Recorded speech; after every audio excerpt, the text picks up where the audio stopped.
Perfect. I think it's 3 or 4. I think let's get started. We'll have more folks join in as and when. Um, Good afternoon, everyone. Thank you so much for joining. Welcome to the third edition of the Uday Knowledge Sessions brought to you by the Mumbai FinTech Hub and PwC. As most of you are probably aware, Mumbai FinTech Hub is the FinTech vertical of the government of Maharashtra, and the primary focus of MFH is to look at the growth of the FinTech sector. And one of their key programs to do this is Uday, which is the flagship FinTech education program to develop a FinTech talent pool in the state. So the whole focus here is to assist students like yourselves who are interested in pursuing careers in FinTech by giving you access to the relevant knowledge and information you need to develop those skills and explore such careers. Uday Knowledge Sessions is of course the third one. I think a lot of you have been on our previous ones, but just to set context again, the whole purpose of this Uday Knowledge Session is to provide you with that knowledge related to some of the key concepts from a FinTech standpoint, and we've been covering different sectors. And the way we do this is we invite an industry expert to come in and give their perspective on these different sectors. Today, we are very excited to have Abhishek with us from FlexiLoans. FlexiLoans, as a lot of you know, is a leading player in digital lending and uses FinTech technologies and models to really disrupt the MSME lending space. So we're really excited to hear his take on the sector and what the opportunities are and what the concepts are that we should be aware of. Abhishek is a co-founder at FlexiLoans Technologies and holds a bachelor's degree from IIT Bombay. He has more than 14 years of industry experience, so we're really looking forward to diving into that. And I really suggest a lot of you take this opportunity to ask as many questions as you want.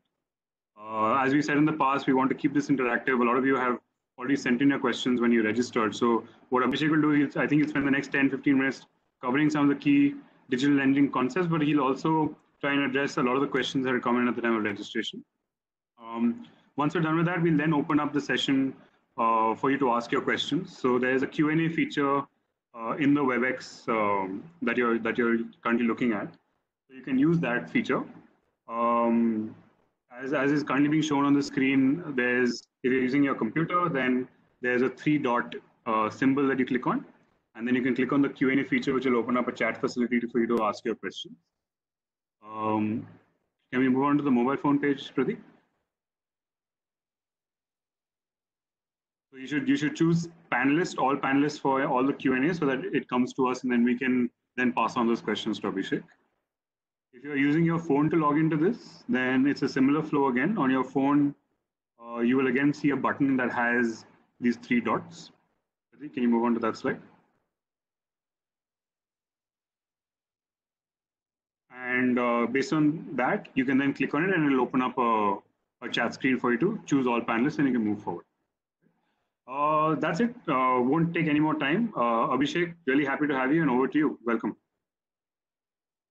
Thanks, Avnish. Let me just, Pratik, if you just, take the document off, I'll share my screen. And while we do that, thank you very much for everyone who's attending and organizing to take this time out, especially for the purpose of education, which I believe I think is going to add a lot of value to a lot of people in these times when everything is so uncertain. So as Avnish mentioned, I am going to kind of spend a small amount of time talking about FlexiLoans, a lot of time about lending, and we'll use a good portion of this hour to do Q&A. I've received a lot of questions, and hopefully some of that I'll cover right now, and then we can take anything else that's left in the rest of the conversation. So let me just quickly share my screen. Is that visible?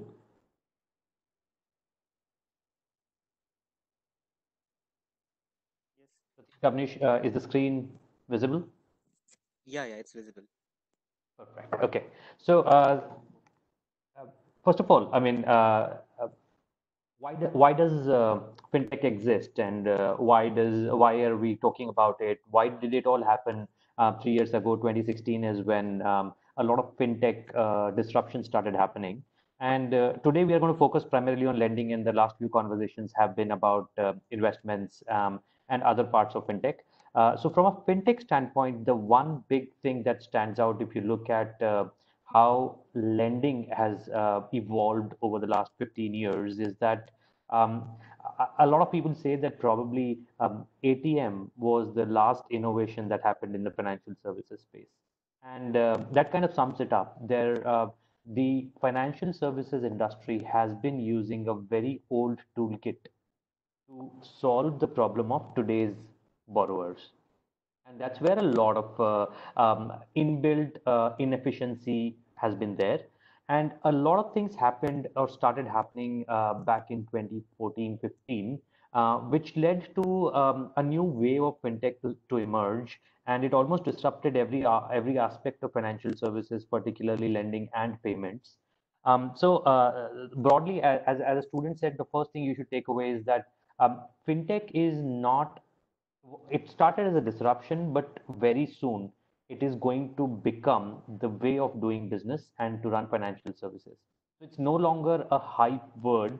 It is very much a strategy that every bank will adopt and every a new company will have to follow in order to survive. And we'll spend a little bit of time on the COVID impact and how this accelerates some of the things that we've been hoping to happen in the financial services. So, just for some of you who don't know the extent of this problem, typically there is, and we're talking about it in India, but there's about a $650 billion of gap in terms of finance demand in the MSME sector. Just to give you some numbers, there are about 60 million SMEs, 6 crore SMEs in India. These 60 million SMEs, out of that, about 45 million have never borrowed from a financial institution. So that's the extent of that problem statement. Now, of course, they borrow. All of you who belong to business families, you know that borrowing does happen, but it happens in a very different structure. So the typical choice matrix for a small businessman, and I'm going to focus my conversation on SME lending because that's where Flexi Loans operates. But the concept pretty much remains the same when you talk about the consumer or the SME. So, out of those, typically people borrow in the choice matrix of friends, family, local money lenders, banks, and then other options. And that's purely because of the fact that borrowing from friends, families, and local money lenders has been a better experience. It's faster, it's efficient, it is not cheap, it is actually more expensive. But because of the fact that when you need money now, and banks have not been able to provide that, and for all the right reasons. I mean, we'll talk about some of the reasons of why banks can't service this segment or have not been able to service this segment, but that all has led to a significant gap. If you look at the two for $38 billion opportunity, that's the gap that we're talking about, where about 40 million SMEs need money, but they don't get money. Now, naturally, these loans or these finances are the only way for them to grow their business. About 65% of country's industrial output, about 30 odd percentage of employment is done by this sector. So it's a fairly potent sector. If you look at the credit penetration in developed countries, it is much higher than what it is in India. And that's where we come in. So we realize that there's an opportunity and we want to solve that. And why has this been untapped so far? A bunch of reasons, but broadly, I'll classify that into three categories. One is it is very difficult to acquire a customer in a branch-based model because a branch-based model looks at a retail mall kind of approach. People who live around that branch will use that service, and hence it limits the reach. It also increases the cost structure. Then, of course, there is language barriers, there is state regulations, there is central regulations. Everybody needs a different type of loan, etc. So all of that makes it very difficult for you to customize propositions in a cost-effective way and let it go to the end borrower. So that's the first problem. If you go to the second side of it, the second big problem is, let's say for some magical reason, you were to get access to all the SMEs as a company in India. And how do you now figure out who to give a loan to and how do you assess that customer? Because eventually it's not about giving the loan, it's about getting your money back. And that's where the risk assessment of that borrower comes in. And given the fact that a lot of India operates in operates using cash, which is not visible in the bank statements or GST records or income tax records. And there is very little history of their repayments behavior. The data that is available for a bank is very less. And that's where, how do you use alternative data to make assessments on risk? So while I may have never taken a loan in the past, but I have paid bills in time, or maybe I have not paid them in time. I have used phone numbers, and I've changed phone numbers frequently versus not. I have owned house versus I don't. I have constantly moved cities. I use a high-end phone versus a low-end phone. I live in an area which is more affluent versus less affluent. I have a digital profile, which means it's easier to track me down compared to somebody who does not have a digital profile. There are a lot of alternative data points that has emerged on the back of internet and digital revolution. Banks haven't used it. And that's where companies like us come in, and we use it to assess risk in a very different manner. And third is then servicing. How do you service a loan which, so let's say you give ₹1,000 loan, you are at best going to make 500 rupees of income, 200 rupees of income on it. At best, if you were to charge a very high interest rate and processing fee. Now, the 200 rupees is not enough for you to cover cost if your process involves going to the borrower and doing an activity, because that is a very high cost activity. And hence, and then of course, if the customer has to, if you have to have a branch to service customers, if you have to kind of send someone to collect money, all of that becomes a very cost intensive process. So how do you kind of break the barriers around the cost and make it a low OPEX process? And that's where what happened in 2013, 2014 onwards is the first thing that happened is Aadhaar. I call it the Jam Trinity, so which is Jan Dhan Yojana, Aadhaar, and mobile penetration. So Jan Dhan Yojana essentially made sure that in order to get direct benefits to borrowers, to citizens directly, everybody had a bank account. Now, after that came Aadhaar, which essentially gave an identity to everyone. And everyone had now a way for, or rather, lenders had a way to identify a borrower through a unique number, and hence a lot of associated records. So if PAN becomes the key, then I have your income tax records. If through Aadhaar, I have access to name, date of birth, address, photographs, and a lot of other things. So that was Aadhaar, which brought basically a single ID framework. And the third was mobile, which was the cherry on the cake. Today, India has the cheapest cost of data, highest data consumption. With companies like MI coming in, affordable smartphones became a real thing. And until when you look at 2014 versus 2020, almost everybody, or rather 60 to 70% of the country has internet penetration, and a large part of that is smartphone penetrated. So now it became easy to reach everyone, identify everyone, and then effectively have a way to get money to them in a digital manner or pull money from them in a digital manner through their bank account. And that created the perfect storm in terms of fintechs evolving.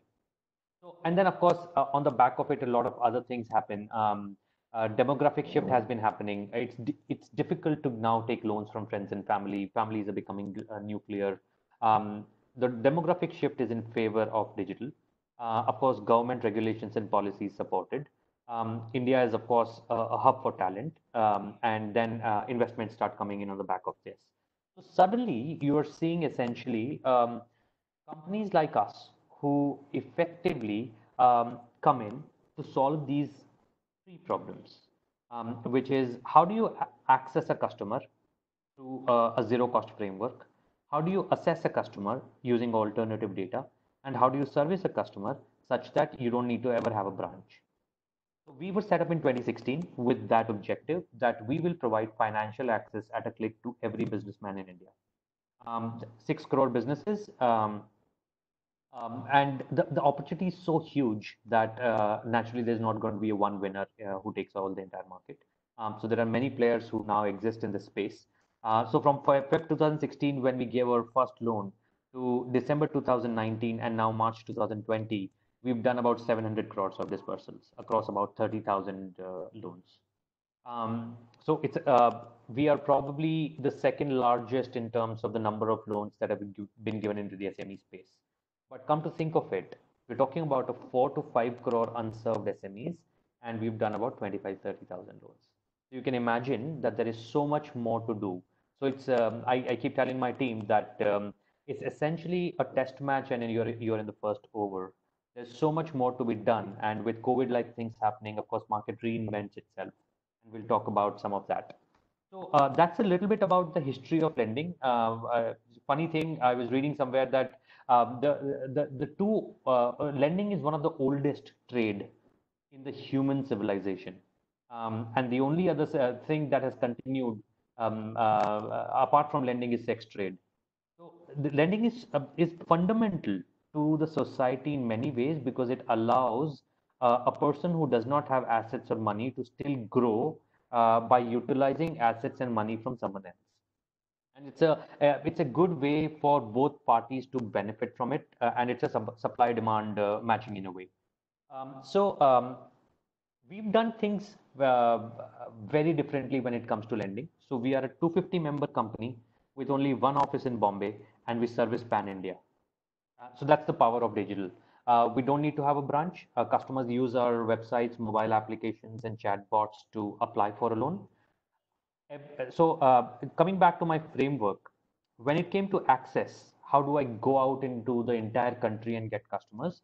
We used a very unique method where we partnered with every company who provides services or products to SMEs. Flipkart, Amazon, Pine Labs, Google Pay, Phone Pay, all of the B2B companies like Walmart, Metro Cash and Carries. All of these companies have essentially something that they offer to SMEs, and they've already spent the money to bring those SMEs to their platform. So we partnered with these companies. And that's how we got immediate scale to access about 40% of the market through these partners. We created machine learning based models which use data from websites, from internet, from mobile phone, from bureaus, from Aadhaar databases, and of course then bank statements and GSTs in order to create a very unique scorecard which essentially tells us that what is the propensity of this customer to not return my money, and hence it is used to then select customers who we want to lend money to. And then, of course, technology has helped us immensely in terms of creating a digital framework. So if you were to think of it, this is what a dream is. And this is the dream of every fintech who operates in lending, is that today an activity which takes about 72 hours should be done within a span of seconds. And we are so close to it. About 40% of our borrowers in the SME space get money in the same session when they start the application. And our objective is now, of course, to take it to 100%. And there are two things from your perspective. Anybody who's entering the workforce now or is interested in lending space, irrespective of which function are you in, there are two things that are going to matter. One is your understanding of how to use data to be able to make decisions.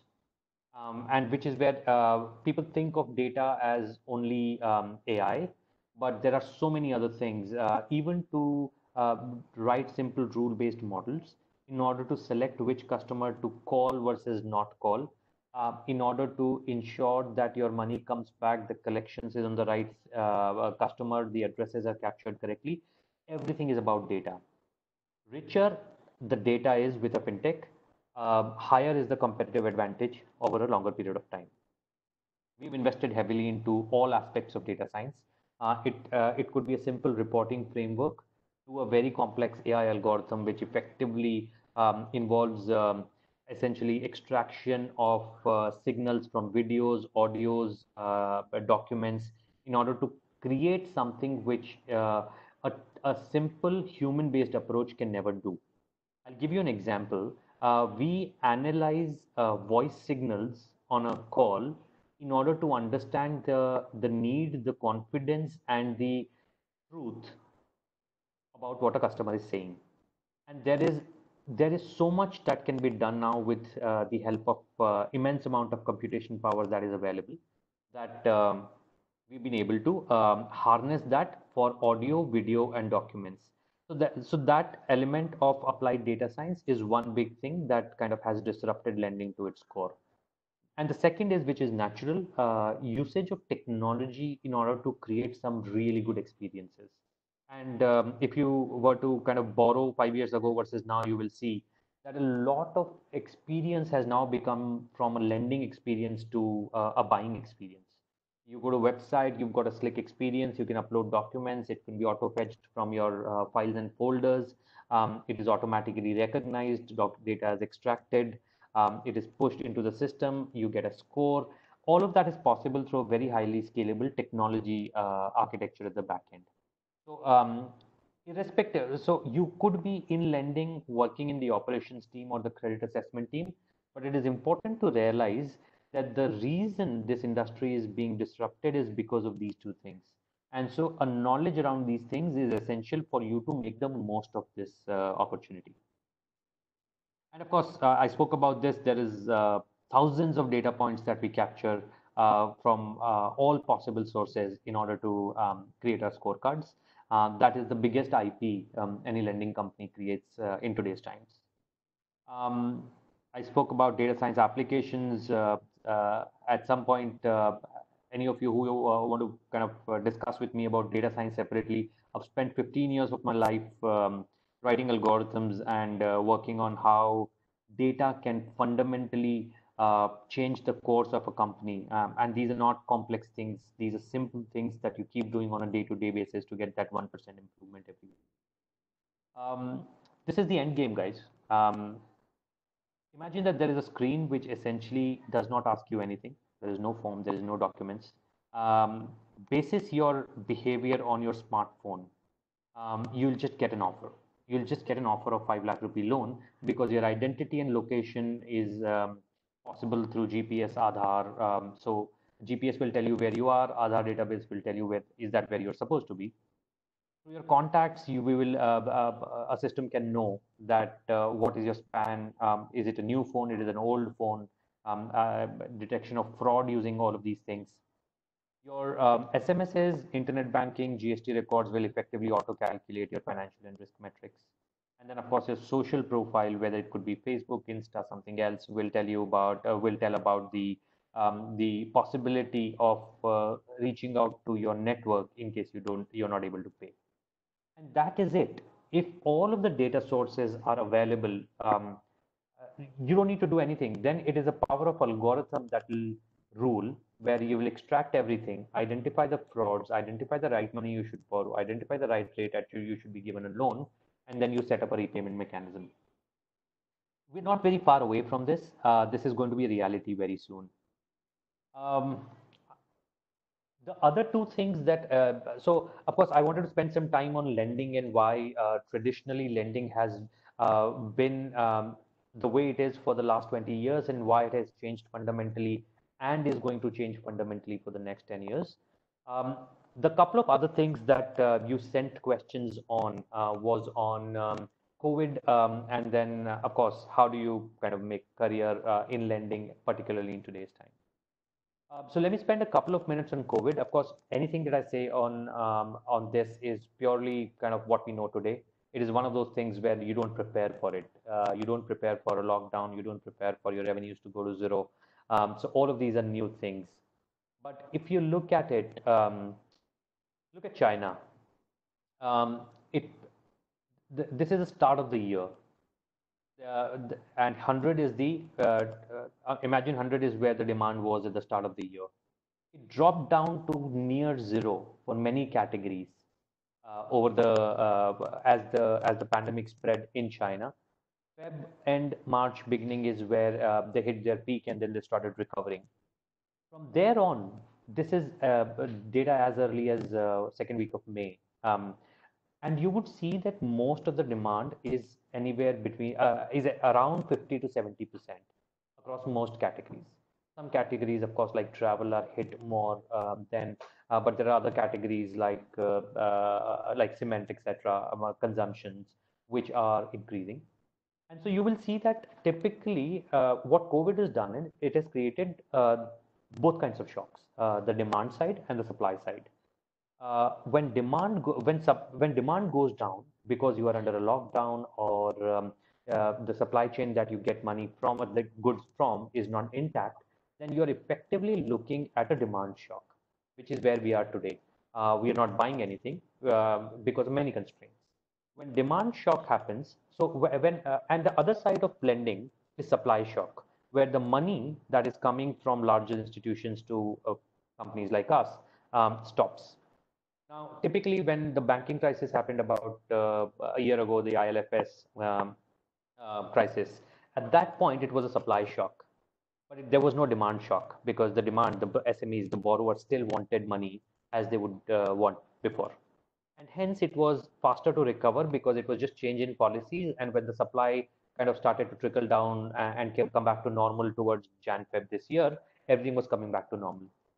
Then there are other things like when demon happens, then there's a demand shock because customers are buying less because they're still trying to figure out how to kind of come back to the new normal. Um, when it's one of the two shocks, it's easier to come back from it. But when it comes to COVID-like situations where both shocks happen simultaneously, where the supply is constrained and the demand is also constrained, typically the demand has to come back fast. And that is what we are observing in the case of China numbers. So a 50 to 60% within 3 months looks like a very good picture. Now, whether India will follow the same trajectory, when will they hit their peak? India particularly also behaves differently when it comes to health and commerce. When it comes to health, we may see a deterioration, but probably commerce will come back fast because we are kind of, for right or the wrong reasons, we kind of are more resilient, and we are eager to come back to open our shops compared to other countries, which put more value on health than commerce. So it looks like in the next 3 months, we should be about 30 to 40% of our demand levels. If it is more than that, of course, recovery is faster. If it is less than that, recovery is slower. But COVID, I wanted to take one more example of the last recession that we all kind of remember. I graduated in 2009, so I vividly remember it. Um, if you look at delinquencies, and this is about mortgage type, as this is how home loans. Forget the everything else except the trend. The delinquency rates went up about 3 times over the next 2 years, and then started coming back to normal. So it took about 3 to 4 year period for the delinquency rates to normalize. And talking about an asset class which is a longer tenure loan, like a home loan, which is 25 years. For smaller loans like business loans and personal loans, this peak and recovery could happen much faster. But having said that, the 2 points I wanted to make was it is, of course, very uncertain, but history has shown us that demand, when comes back faster, will kind of mend a lot of things, which what we're seeing in China. And delinquencies are going to be a major area of concern for most lenders because if you can't collect your outstanding book, then of course you are in a difficult position compared to those who can. Um, the last bit, I got a lot of questions on career.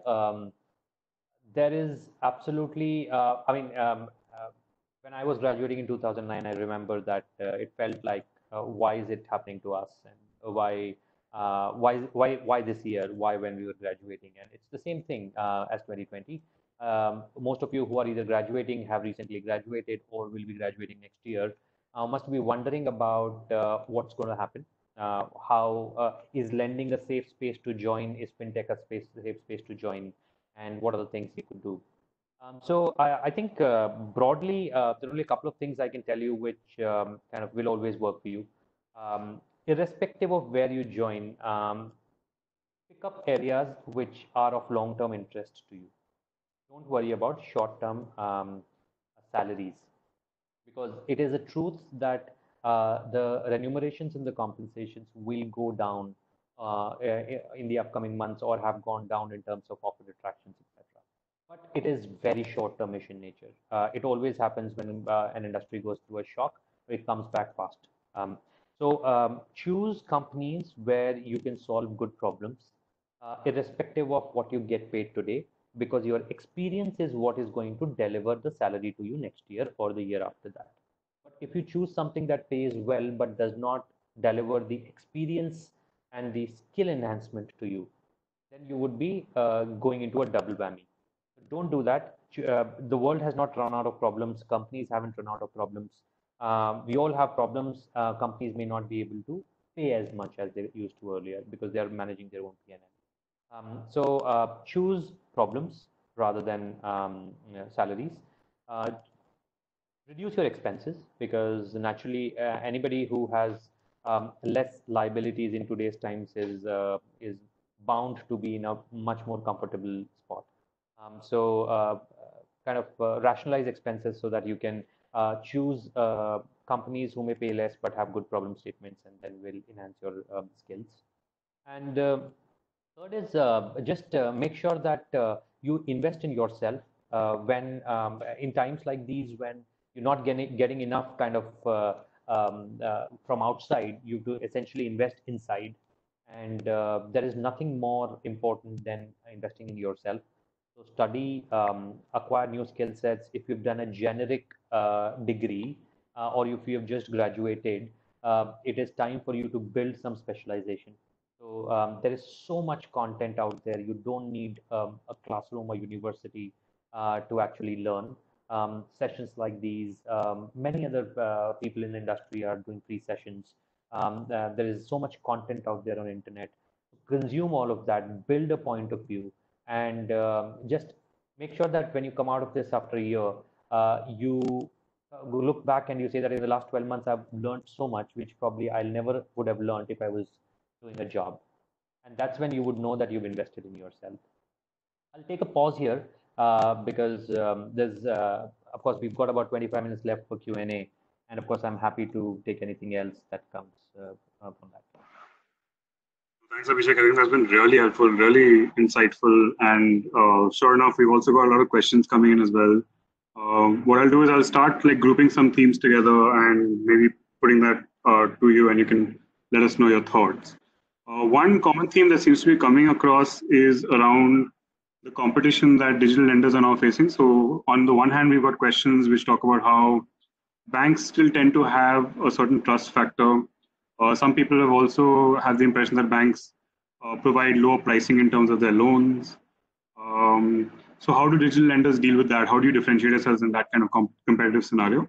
Another type of question that's been coming around from a competitive perspective is you're starting to see a lot of other initiatives coming up, particularly government initiatives. Somebody's spoken about Sahay. Of course, there's TReDS, the SIDBI piece as well. How are fintechs dealing with this entire environment? Sure. So I will go back to that earlier number that I said about 6 crore SMEs in India, and 4 crores have never taken a loan from a bank or a financial. So the opportunity, the supply demand mismatch is so high that I think country needs more than what you can see around. There are of course the strong belief. If you look at Apple as a iPhone as a smartphone, everything that you see in that smartphone is actually at some point a government research project, whether it is internet, whether it is GPS, whether it is microchips. Everything was eventually started by a government agency, either for defense or for surveillance or for something else. And then somebody bundles it into a consumable product like a phone. Where I'm getting to is government intervention, whether it is TReDS, whether it is about loans in 90 seconds, or whether it is about doing loans themselves or larger banks doing loans, that is all effectively a step in the right direction where the country needs credit penetration. So all of that is positive for the industry. Now, the part of the question is how do fintechs like us view it? And as I said, we view it with the fact that if the industry opens, then of course we have a higher chance to succeed. If Because then the awareness cycle builds in very quickly. We are the only ones who are building the awareness in a country of billions. Then it will be difficult for us to, or very expensive for us to gain market share. But when everybody is generating awareness, then it's about the best product that wins, and then it is a fair competition to have. There are a bunch of other schemes which effectively. So the other part of the question was, I think, choice in terms of a borrower choosing a bank over somebody else because of the trust factor, and absolutely. We've done many research projects, and everywhere it comes that trust is the sole reason. Or trust is one of the foremost reasons borrowers choose a lender. Now, think of the situation, and this is where we segment the borrower into four categories. Segment people who value experience, people who value time, people who value money, and people who value rate, which is the interest cost. Now, each one of them have a different inclination towards where they borrow from. So when it comes to people who value rates, means that they've got options and they can basically go shop around and they're credit worthy and they will get a loan from a bank. This is that top 5%, 7% of India, where they have good cash flows. Banks are lining up to lend to them. They can walk into any bank and get a loan. They are not a target segment because they're already served. Flexi loans and many other digital lenders have been built with the philosophy that we want to go towards the one who are not served. And that's why this segment is not ours. Then the second segment where people value money, which is a bank gives me a CC or an OD line of 10 of 1 lakh rupees, but that's not enough because bank is taking a risk averse approach, which is true. I want another 10 lakh rupees, which I'm comfortable to pay back, but a bank will not increase my line to 20 lakh. And hence, that's where we come in. We say that, okay, you are not unserved, but you are underserved, and we will give you additional working capital loans. So that's the segment where we have moderate penetration because that's where the borrower is not so much worried about rate. They're worried more about the fact that I need that money because if I don't have that entire chunk of money, I can't go and place an order to my supplier. The third category and the fourth category, which is people who value time and people who value experience, are purely our segments, and that's about 40% of India today. It it is amazing. I mean, it's the same thing, right? You could take a cab by standing on the road, hailing a cab, negotiating with them, not having an air condition, and paying probably 30% less. But what you prefer is an experience where you don't have to waste your time. The Uber or Ola comes by, you sit in, it's a good experience. You don't have to wait for the payment to be made and so on. And that's the exact same concept. There is a large segment who can generate 5 to 10% margins on whatever they sell today at the minimum. They don't mind say sharing a 1% per month with a lender, and they don't care whether it's 1 or 0.75 because their margins support. But what they need is speed of money coming to them and the experience at which it comes to them. And that's where fintechs also realize that trust is equally important. So it's not that banks, of course, hold their deposits and so they demand more trust than someone like us who is new to the market. But like everything else, it's a journey. We will our experiences, our policies, our speed will build a different kind of niche for us, which is not only trust dependent. Trust is a given. It's like without trust, nothing can happen, but there is a bunch of other things which we will have which a bank will take a lot of time because they have to institutionally change their machinery. And that's where we see that 40% 50% market, which is time and experience sensitive, and a large portion of the amount sensitive market is where fintechs operate.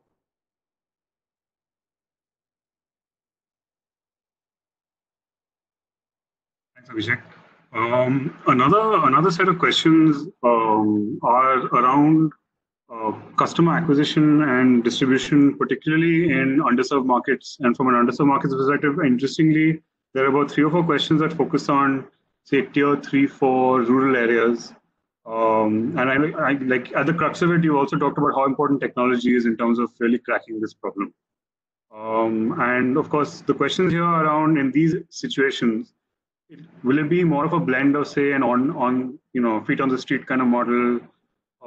How would that work, and how would you still try and meet your needs to try and penetrate these markets?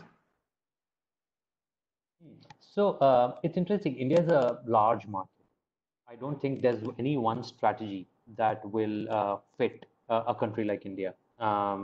There is, you can broadly, the segment that we target is the one where they have a bank account and they have a smartphone, which is probably only half the market. Probably other half would be the rural who will need something on a feature phone, who need a more human interaction or a physical interaction in order to do a risk assessment or to even to kind of get money because they may have a bank account but they don't use it, and they may not be able to actually go fill a form digitally.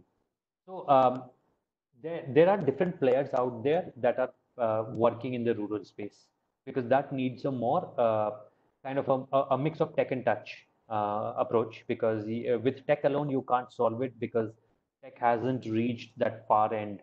And that's where there are a lot of other networks in the country that work, whether it is the postal network, whether it is the business correspondent network, whether it is large distribution abilities that have been set up by logistics institutions. There is a lot out there which is better suited to serve the rural market. But here is my kind of 5-year projection on it. The speed at which innovation can reach rural and the speed at which rural will become semi-urban, I think it's a race. We've seen that a large part of India has moved from, in terms of habits and behaviors, not in terms of location, has become more semi-urbanish in terms of their approach. Even the remotest of villages have power, electricity, telecom penetration. Most of the FMCG companies have reached there. Banking system has reached there. So it is very highly likely that they will adopt technology in the next 5 to 10 years, and hence I believe that it might be cost prohibitive to actually invest in building a branch network or other physical networks compared to investing, and as a government, as a country, investing to bring them onto the semi-urban behaviors. But of course, it's a problem statement that still continues to be there. A lot of credit penetration does not reach rural areas. Although up until tier 3 cities, it's fairly there. There are both branch-based networks and digital networks which have reached there.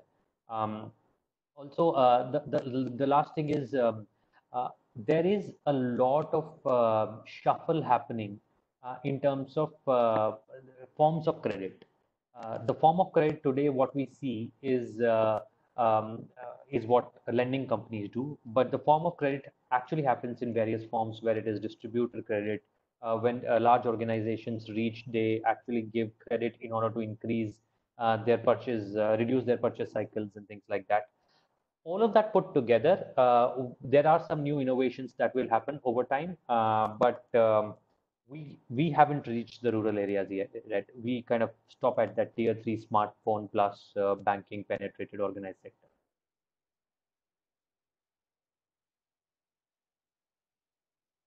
Thanks, Abhishek. Moving on to another part of the value chain, there are a couple of questions on the whole underwriting piece. So I think you've also covered the fact that given the approach you take, AI/ML based analytics for say credit decisioning models, which also take into account a lot of alternate data, is a pretty strong strategy and also has become a pretty common strategy for a lot of fintechs. You, particularly for new to credit customers, and that will be a major base for you as well from an MSME standpoint. What is the strategy there? Like, how much is alternate credit? How do you go about doing that credit decision model? And I covered a bit of it during the conversation. There is technology can be replicated because it gives you an early advantage. It gives you immediate scale, but it doesn't build enough barriers to entry. So for a lender, what is an IP is their ability to originate customers in a very unique way and their ability to assess risk. And that's where the second part is where most of the answer lies. How are you able to basically say that borrower A versus borrower B, this one is good, this one is bad, and there is a probabilistic game around it? Um, there is historically, banks have used banking data, which is how much do you transact every month and things like that, and tax records. And then, of course, bureau was set up in India early on, and so there's bureau data has been there for about a decade now, clean bureau data, and that has also been used for lending in terms of looking at your past behavior. That's it. That's the level of innovation that has happened. Now, when you look at the data signals that an individual like you and me leave We have a smartphone where we browse a certain set of apps, we use a certain set amount of data, we have a certain bill usage, we pay about 20 different types of bills and subscriptions. We have recurring payments on things like Netflix versus one-time payments like a purchase. So there's this whole kind of cell phone related data that's there, SMSs, contacts, etc. We leave so much on internet. If I have to find out, for example, about Avnish Naranga, I will Google it and I will get so much about you without having ever met you. Where have you worked? Where have you lived? Probably photographs, public Facebook pages, public LinkedIn pages, so much on internet. Criminal records are being digitized. So there's so much. If you go to indiaqanun.com and look for Salman Khan, you will find the court case and everything to do with that court case there on indiaqanun.com. If you now take this to, so this is still in the realm of real data that is machine readable. If you now go to the second part, which is documents, there's so much in the documents which has earlier been read by human eyes, which is only trained to do so much. If I give you a fake PAN card, can your human eyes recognize it? No. But can a machine recognize it? Yes, because it can basically analyze pixel level color transformation. Is the font as what the government has issued? Is the boundary line correct? Is it the same curvature? Hundreds of things that a human eye cannot recognize can be recognized by a machine. Take it one level further, audio, as I said. You can today use audio as a lie detector. You can basically, from a recording of this conversation, you can tell whether Abhishek was more sincere, was more humorous, was moving a lot, was static, how many pauses did you take, and everything else. Tonality, what kind of languages did I use, what portion did I use English versus Hindi, and so on. Now take this one level further, there is video. Through images of the shops today, we are able to recognize what's the height, width, and depth of that shop, and hence what's the area. What is that? Depending on the location of that shop, we can effectively figure out what is the typical rental per square feet, and hence we can deduce what is the rent you must be paying. Through the image, we can recognize whether the board that is there on the outside your shop is a flex printed versus a hand painted. So the inside of a shop, I can tell you whether there's a machine, there's a computer, there's a POS machine, how many people are in the shop, what is the typical value of the stock that is in there. Now that is the level of sophistication that you can reach today without ever visiting a merchant. You can ask them to click a photo and that's it. You've got so much of data signals. Now all of this can be done humanly if you spend hours and hours and days and weeks on it. But the power of technology and the power of data science and data is that all of that can be crunched in 5 seconds and a score is thrown out, which effectively means is the same or similar potency in terms of its risk ability to assess risk. So this is an ongoing science. There is so much more to be done. But look at it this way: every activity that you do today leaves a data footprint, and every fintech out there is out to capture that footprint in order to assess, feed that into the risk model, and it will continue to evolve. Thanks, Abhishek. I'm just looking at the time, so I'm probably going to limit it to maybe a couple more themes. Shifting a bit, there was there's something you've covered to a certain extent in terms of your COVID part of your presentation. But there's a question about the fact that one of the major impacts, particularly in the short run for a lot of fintechs, has been liquidity risk and, of course, for lenders, credit risk as well. Now, I think you really eloquently put out the whole perspective on how that's really demand-driven, and the signs are positive if we say look to China and see, but there's still a bit of a runway before we get to that stage. In the short run, are there any strategies that you guys have been looking at in terms of how to deal with it in the meantime, particularly from a liquidity and credit risk perspective? Yes, I think those are the two things that we think every day, because these are the completely kind of the concepts have changed pre-COVID to post-COVID. So on the credit risk side, the The golden rule today is that, of course, past is not reflective of future as much as it used to be, and hence real-time data is going to be very important. So much of the credit risk assessment as well as tracking is now going to depend on real-time data. So we're all trying to figure out what is that real-time data source that we can capture, whether it is, and it kind of translates into a steady stream of data, which is about repayment track records, or which is about GST records, or a video, or kind of, is your shop open today? So proof of those things. And then, of course, a lot of it is also about understanding your cash flows, because once the cash flows are up, risk is minimized. So credit risk is an ongoing science. Nobody's figured out the solution, and the only thing that is very certain is, kind of look at data differently. Don't assume that your past underwriting models hold true, and then get access to real-time data. The second part is liquidity, which is where, of course, government has come in with a lot of measures. RBI has stepped in, provided liquidity to NBFCs, instructed banks to provide liquidity to NBFCs. SIDBI is working very closely with fintechs in order to do that. So there is very positive kind of steps. Of course, execution is the key, and this has been announced only in the last week. So much of the action in terms of implementation will happen over the next few weeks. Um, Government's role is very important in order to kind of provide liquidity, because for us, we depend on banks and large institutions for liquidity, and in the absence of a clearly mandated RBI guideline, it would have been impossible. But with the current reforms and the package, it is there. The other bit is also, the one approach that most lenders, including us, take is separating the capital problem from the rest of the problems. Because, of course, money is raw material for us. Now, banks are institutions who hold money. Now, that money could be given to us as a debt, which we use for lending, or we could participate with them as a co-lender, where we could utilize their money but rest of our assets, and it creates that perfect partnership. Co-lending has been very active in India over the last couple of years, especially after ILFS. A lot of focus has been from fintech side to collaborate with banks to get that access to capital, and that's again something where we are seeing some very good movements.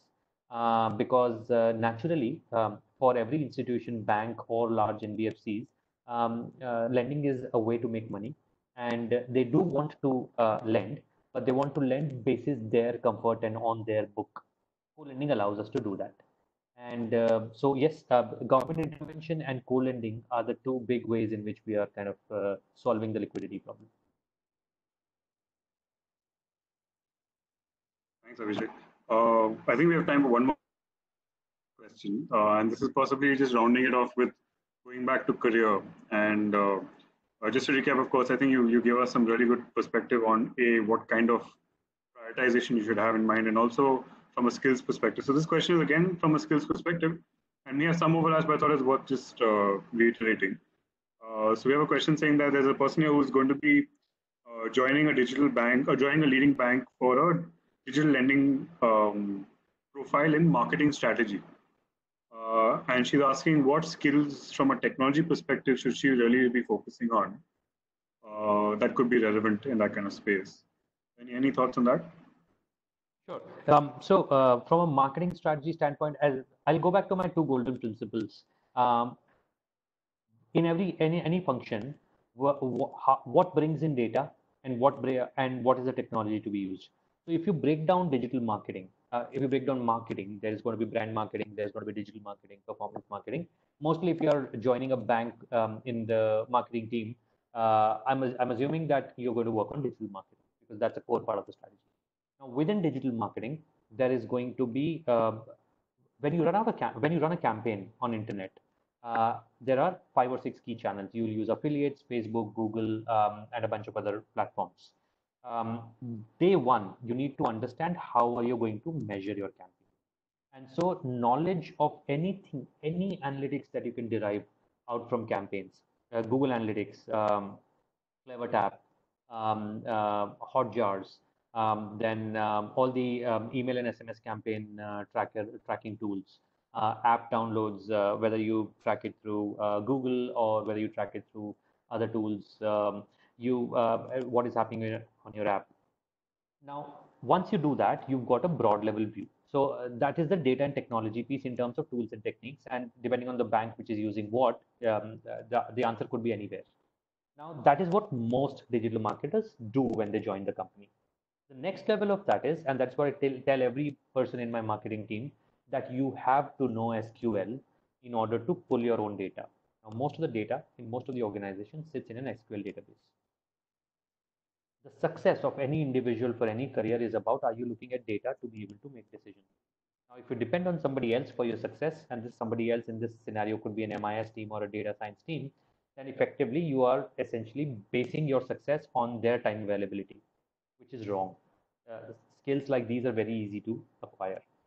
Learn about how do you get access to your own data, how do you analyze it. Sometimes even Excel is enough to analyze data.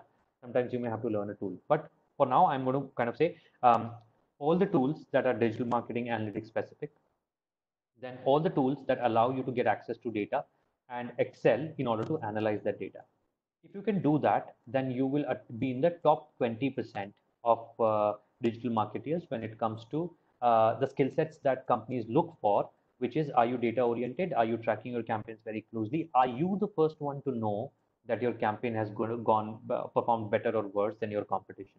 Because if somebody else knows better than you, which means you haven't done your job correctly. And then, of course, there is so much more in marketing about how to optimize when to send a customer an SMS, when to send an email, when to send a WhatsApp, and when to call, because all four have different cost structures. So optimization of cost on the marketing side is a whole new science. Um, Organizations spend millions every month in order to spend on marketing, and what they get is typically leads to a 5 to 7% of cost of acquisition, which by simple optimization techniques can be brought down to 4 to 5%. And that needs constant evaluation of cost. Why are you sending an SMS to everyone and an email to everyone? Why don't you first send an SMS which is low cost, and if it doesn't work, then you send an email, or vice versa? Customers who have never picked up your call, why are you asking your call center agents to call them again? Try a different channel. And that's where you start reducing your cost dramatically. So there is the performance part of it in terms of the top of the funnel, and there is the cost part of it in terms of how you look at it from a cost perspective. And then, of course, for everything, if you're in marketing team, keep the customer in mind. Do everything from a customer's perspective, and eventually you will land in the right spot. Thank you so much, Abhishek. I think we could keep going on with this, but unfortunately, we've reached our time stop. Just really want to thank you. That was a really wonderful session, very insightful. I think we also got a lot of good questions, which just I think reflects on the content that you went through. And thank you for answering the questions the students have. If there are any other questions, maybe we'll also pass it on and we can continue the conversation. But thank you so much for joining. It was really great to have you. Thanks, Amish. Thanks, everyone who joined.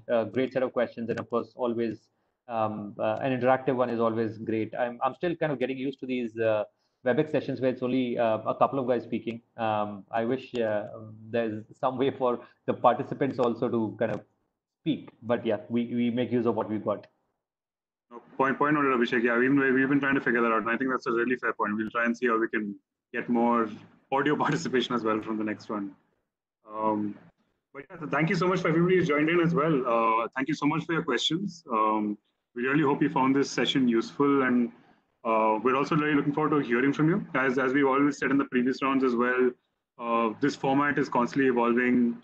Happy to hear any suggestions you have in terms of how we should do this. Any topics you want to cover, any fintechs you want to connect with. That's what we're here for, to try and set that up. So do write in. The email address is on the screen, support@fintecheducation.com. And look forward to seeing you at the next session. Thank you, everyone. Bye-bye. Thank you. Bye.